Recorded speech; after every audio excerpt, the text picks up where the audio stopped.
ಇನ್ನು 10 ದಿನಗಳು ಮಾತ್ರ ಉಳಿದಿರೋದು ನಮ್ಮ ಬಾಡಿ ಬಿಲ್ಡಿಂಗ್ ಕಾಂಪಿಟೇಷನ್‌ಗೆ. ಎಸ್ ಬೆಳಗ್ಗೆನೆ ಫಸ್ಟ್ ಮೀಲ್‌ನ ತಿನ್ಕೊಂಡು ರೆಡಿಯಾಗಿ ಜಿಮ್‌ಗೆ ಹೊರಟೆ. ಜಿಮ್‌ಗೆ ಹೋಗ್ತಾ ಇದ್ದೆ ನಾನು. ಹೆಡ್‌ಫೋನ್ ಆರ್ಡರ್ ಹಾಕಿದ್ದೆ, ಅದು ಅಲ್ಲೇ ಬಂದೇ ಬಿಡ್ತು ಅಮೆಜಾನಿಂದು.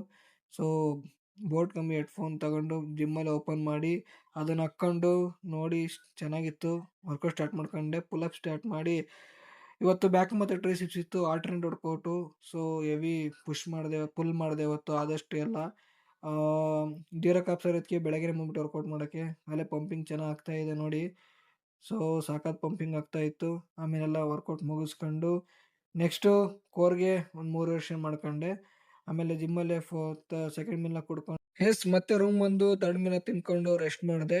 ನಾಳೆಯಿಂದ ವಾಟರ್ ಕಟ್ ಮಾಡ್ತಾ ಇದ್ದೀನಿ. ಏನಕ್ಕೆ ವಾಟರ್ ಕಟ್ ಮಾಡ್ತಾ ಇದ್ದೀನಿ, ಏನಕ್ಕೆ ಅಂತ ಎಲ್ಲ ಪ್ರತಿಯೊಂದು ನಾಳೆನೇ ತಿಳಿಸ್ಕೊಡ್ತೀನಿ. ಯಾವ ರೀತಿ ವಾಟರ್ ಕಟಿಂಗ್ ಇರುತ್ತೆ, ಹೇಗೆಲ್ಲ ಇರುತ್ತೆ ಅಂತ ತಿಳಿಸ್ಕೊಡ್ತೀನಿ. ನೀವು ನೋಡಬೇಕು ಅಂದ್ರೆ ಈಗಲೇ ನನ್ನ ಪೇಜ್‌ನ ಫಾಲೋ ಮಾಡ್ಕೊಳ್ಳಿ.